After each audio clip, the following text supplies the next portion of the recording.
à toutes et à tous, merci d'être avec nous. Bienvenue mesdames et messieurs dans cette nouvelle édition d'information. À la une de l'actualité, les bandits armés ne prennent pas au mot le chef de l'État, indiquant que des mesures seront adoptées en vue de les écrouer. Ils ont kidnappé lundi après-midi plusieurs personnes dans un véhicule privé sur la route des Dalles au niveau du Grand Ravine à Martissan. Alors que l'insalubrité s'installe partout, les employés du service national de gestion des résidus solides, SNGRS, observent un nouveau débrayage pour exiger le paiement de plusieurs mois d'arriérés de salaire et de meilleures conditions de travail. Les habitants de Petite Dédu, notre deuxième section communale de l'Ester dans le département de l'Artibonite, frappés par la sécheresse depuis plusieurs mois. Dans l'actualité internationale, au Royaume-Uni, John Murphy, un Londonien, a écopé 28 jours de prison pour avoir écrasé un œuf sur le chef de l'opposition. Voilà, mesdames, messieurs, pour l'essentiel de cette édition. Restez branchés sur la chaîne 54. Ces titres et bien d'autres vous seront développés tout de suite.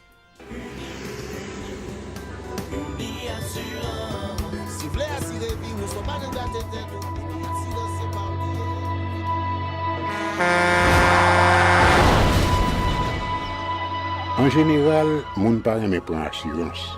Yo considéré que son l'argent rejeté.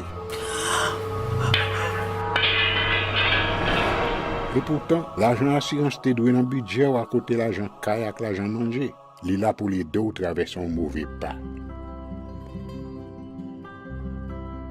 Gardez tout à côté ou. Ouais comment gros problème qu'on entre sur moun sans attendre. Mandez Dieu pardon, ça qu'arrive au tout. Une assurance dit ou précaution pas capon. Les malheurs arrivés, les faux amis flair saison a fait comme si on pas de jambe connaît. Une assurance après ta faire pour le jour, continuer vivre la vie, quitter ce coup-là dans main nous.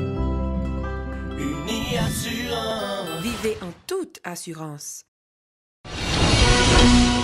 Bonjour, bonsoir à toutes et à tous. Bienvenue, mesdames et messieurs, dans le développement du journal. Comme annoncé en titre, les bandits armés n'ont pas chômé sur la route des Dalles au niveau du Grand Ravine, au quartier de Martissan, où ils ont kidnappé lundi après-midi plusieurs personnes à bord d'un véhicule privé. Des tirs nourris étaient entendus, créant un climat de tension dans toute la localité, a constaté notre collaborateur Yvnier Silafanor. Il répondait à Naïma Michel à Saint-Éloi. Un phénomène kidnapping qui a manigancé là dans le niveau de la ravine parce que monsieur connaît là non seulement il prend une machine vide soit tuer ou bien pas chauffeur faire l'aller mais qu'on y a là monsieur entrer dans l'autre phénomène c'est prendre machine à tout le monde là dedans rentrer en dans la ravine ça se met en pile et tension dans le niveau de là pile cartouche pile cartouche naïma et tirer moun courir des moun qui même recevoir des projectiles et tout le monde dans la tête nettement paralysé à cause de mouvements kidnapping, ça, machine privée. Autre nouvelle, les employés du service national de gestion des résidus solides SNGRS observent lundi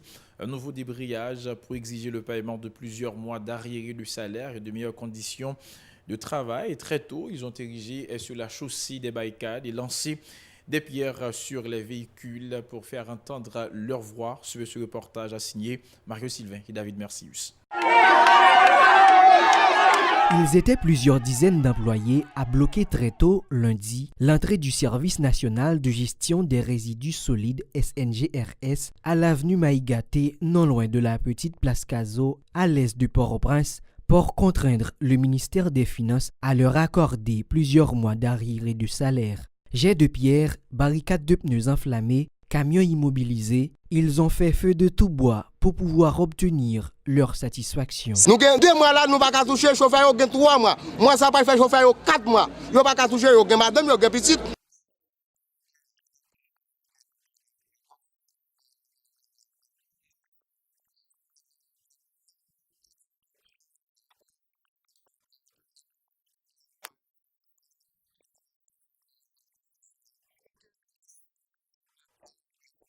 Les grévistes observent ce nouveau débrayage alors que l'insalubrité s'installe partout ou presque dans la zone métropolitaine de Port-au-Prince. Les grévistes s'en défendent en indiquant que la plupart des camions sont tombés en panne depuis le début de l'année.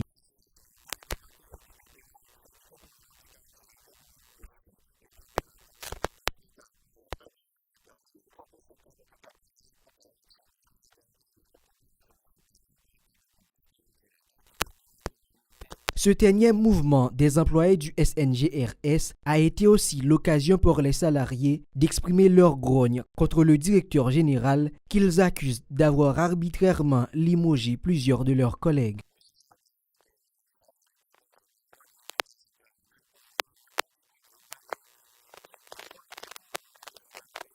Le Service national de gestion des résidus solides a été mis en place en janvier 2017 en vue de contribuer à la lutte pour assurer l'assainissement du pays. Une mission dont cette structure peine toujours à s'acquitter 2 ans après avoir remplacé le SMCRS. La direction de la protection civile et ses partenaires dans le Bureau des Nations Unies pour la réduction des risques de catastrophes et l'Alliance pour la gestion des risques et la continuité des activités à Jarka ont lancé vendredi à Pétionville une nouvelle structure baptisée Alliance du secteur privé pour les sociétés résilientes aux catastrophes ERISE, une initiative visant à mobiliser davantage la participation du secteur privé à la lutte pour diminuer les risques liés aux catastrophes naturelles dans le pays. Jerry Chandler, directeur de la protection civile au micro de Rick Garnuel. Au côté de la DPC, à travers des initiatives, selon justement ce qui est convenu au niveau de l'ERISE, justement à travers ces initiatives pour favoriser la résilience. Ce qui veut dire qu'en Haïti, le secteur privé et la protection civile sont déjà en bonne cette dynamique et nous avons déjà une culture de travail. Là maintenant, aujourd'hui, cette initiative marque un nouveau tournant dans les relations entre la direction de la protection civile et le secteur privé. Et dans les relations, je veux dire aussi par là que de manière dynamique, nous voulons travailler non seulement pour que le secteur privé et la société civile, les institutions de ce pays puissent non seulement être résilients, mais donc se préparer pour diminuer l'impact des désastres, mais aussi pour qu'elles puissent contribuer justement, contribuer à la réponse, contribuer à la préparation, contribuer à la réponse aux désastres au niveau de la société. Nous avons eu plusieurs activités en ce sens, et nommément cité le secteur des télécoms, avec lequel nous avons travaillé activement, avec sous l'égide du CONATEL, et nous sommes en train de travailler avec eux à la finalisation de notre compétences pour le secteur télécom. Et nous avons initié un dialogue et des discussions sur le contrôle du secteur des assurances, ce qui constitue une problématique extrêmement importante et pointue dans la question des risques des désastres. Donc, aujourd'hui, en Haïti, nous devons nous asseoir froidement et clairement, regarder la réalité, aborder la problématique avec tous les acteurs, avec le secteur public, mais aussi et surtout avec le secteur privé, pour que ce secteur soit renforcé, soit résilient et puisse remplir un rôle qui soit beaucoup plus complet par rapport à la gestion des risques et des désastres. Donc, de ce point de vue-là, comme je dis, ces dialogues-là ont commencé, ils ont été initiés. Le lancement de l'initiative de l'AS va servir de catalyseur, justement, pour faciliter ce dialogue, pour continuer dans cette guerre. De son côté, le président de l'AJARCA, Gérard Borde, s'est félicité de cette démarche, ajoutant que l'apport du secteur privé est fondamental aux efforts pour mieux préparer les populations locales à faire face aux désastres naturels. Ces déclarations toujours au micro de Riguermuel. Un outil de plus dont va disposer Haïti qui va nous permettre d'avoir une plateforme nationale mais aussi internationale. Et un outil de communication, de partage avec des gens qui ont aussi d'autres expériences, mais nous aussi faire partager nos expériences à nous. Mais par exemple, sur les plans de contingence, il faut savoir, comme on vient de le démontrer, qu'il y a des entreprises qui ont déjà des plans de contingence en Haïti. Peut-être qu'ils méritent d'être améliorés, mais je suis sûr que beaucoup d'autres entreprises, et je parle même parfois des grosses, n'en ont pas. Moi aussi, ce que je voudrais faire aussi comme plaidoyer, par exemple, c'est que toutes les écoles aient un plan de contingent. D'accord de partenariat donc, avec la protection civile et avec donc, l'Office des Nations Unies qui va nous appuyer pour justement l'implémentation de cette plateforme. Il faut savoir, donc, comme M. Chandler l'a dit, le directeur général de la DPC, ça fait déjà bien longtemps que nous collaborons à la DPC sur le point de vue national, mais cet outil-là va nous permettre d'améliorer la collaboration. Tout ce qu'on peut faire qui va aider aura un impact positif. Il n'y a pas vraiment de budget, mais par contre, comme par exemple la formation qui a été faite pendant les 2 jours est entièrement financée par l'Union européenne. Donc ça veut dire que quoi qu'il se fasse, même si nous n'avons pas des fonds directement, de toute façon nous bénéficierons. Direction l'Esther, les habitants de Petite Dédu dans la deuxième section communale de l'Esther dans le département de l'Artibonite, frappés par la sécheresse depuis plusieurs mois. Conséquence, ils ont perdu toute leur récolte et ont du mal à assurer leur survie. Ils lancent un cri d'alarme aux autorités en vue de les secourir dans un bref délai. Suivez ce reportage signé Amos Alektine. Planter ça yo fait connaît, yo déjà perdu presque toute récolte yo et puis déclaré yo pas contre qui sain pour reler encore. D'après ça yo dit depuis 2011 y a fait face à qui ont raté de l'eau dans localité a habitants de Digno mandé autorité agricole dans région agir pressé pour empêcher la misère à gangou fin détruit yo. Si me bien contrôler des localités en 2012, on connaît frontière direct dans terre ici. Mais chaque année, les bonnes fait mouvement, travail, toujours geti de l'eau pour nos bagages. Mais quand on ne fait pas engrais, autant de l'eau coupée. Population lui dit, on va jouer de l'eau pour la bête, pour faire des jardins, et pas marcher même. Vous pouvez prendre du perdu peut-être de l'eau qu'on à nous prendre maintenant vaisseau pour nous bien. Pays d'Haïti, tellement pays d'Haïti pas bon côté lié là, nous même si tout l'anti de Dine, nous souffrons en pile, nous souffrons depuis 2011, nous souffrons là. Jusqu'à nos jours, nous ne savons pas pour nous vivre même. Ernest Pierre Saint,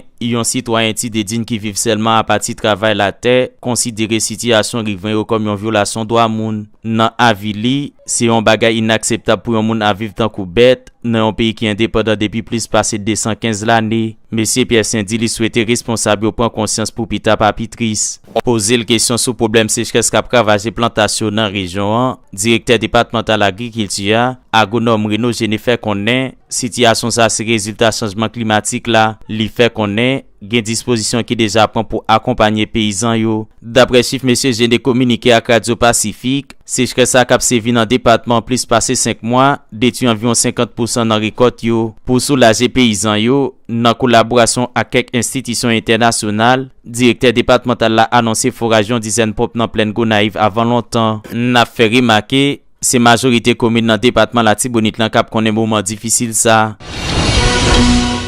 À présent dans l'actualité internationale, nous allons nous rendre au Royaume-Uni où un Londonien de 31 ans est écopé de 28 jours de prison pour avoir écrasé un œuf sur le chef de l'opposition, le travailliste Jeremy Corbyn, le 3 mars dernier. Il lui reprochait de tourner le dos au choix des électeurs britanniques en se ralliant à la demande d'un nouveau référendum, une peine destinée à envoyer un message à un moment où les menaces contre les députés se multiplient. L'incident était survenu le 3 mars, à moins d'une semaine après l'annonce par Jeremy Corbyn au ralliement de sa formation à l'option d'un second référendum sur le Brexit. Respecter le vote avait crié son agresseur John Morphin, un Londonien de 31 ans, au moment de lui écraser un œuf sur le visage avant d'être maîtrisé par plusieurs personnes. Voilà, mesdames et messieurs, pour l'essentiel de cette édition. Merci à vous qui l'avez suivi. Toute l'équipe vous invite à rester branchés sur la télévision Pacifique, la chaîne 54, pour la suite de la programmation.